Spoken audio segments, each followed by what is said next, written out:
They tried to bury his light, but they didn't know it was a seed. Story time. Bakar was born with a spark that everyone in his neighborhood admired. From a very young age, he had an energy that could light up the darkest room. He was loving, focused, and determined to make something out of his life. His talents were endless. He could sing with a voice so smooth it gave people goosebumps.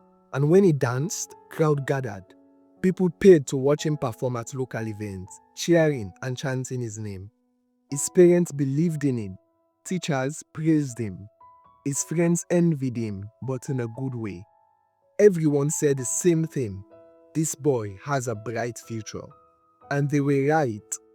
Bakar's star wasn't just bright, it was blinding. But sometimes, bright stars attract dark clouds. By the time Bakar reached senior secondary school, his future looked set. He was in his final years, preparing for his WAS examination, with dreams of becoming a doctor.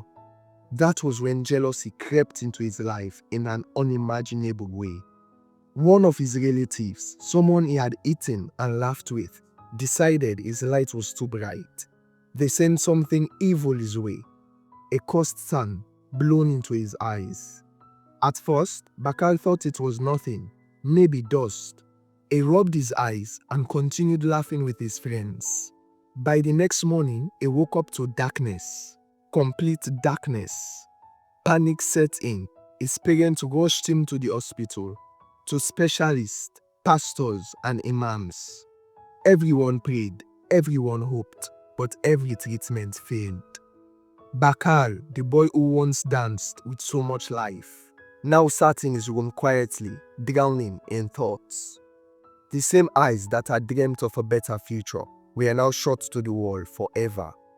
He stopped going to school, stopped dancing, stopped singing. Days turned into weeks and depression ate him up. But destiny had other plans. His parents refused to give up. They enrolled him into a school for the blind so he can learn how to read Braille and adapt to his new lifestyle. It wasn't easy. The first day, Bakar cried silently as he held the Braille sheet, filling dots instead of letters. He thought, how did I get here? Me, Bakar. Yet, slowly, he adapted.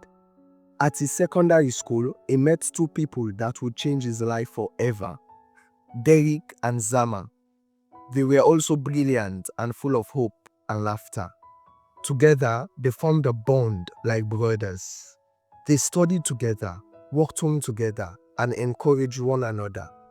For the first time since losing his sight, Bakar smiled genuinely.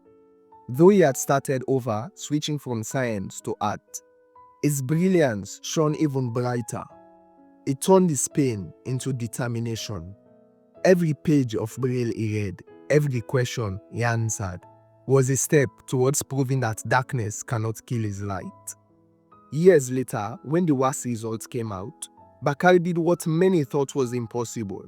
He passed with flying colors. His story reached a philanthropist, a wealthy, God-fearing woman who believed in education.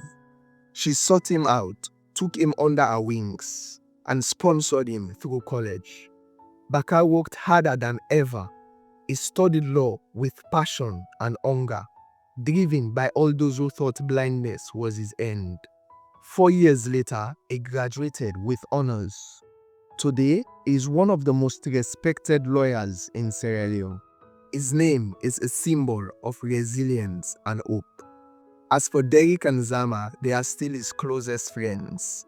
Though life took them down different paths, the bond they shared as schoolmates remains unbroken.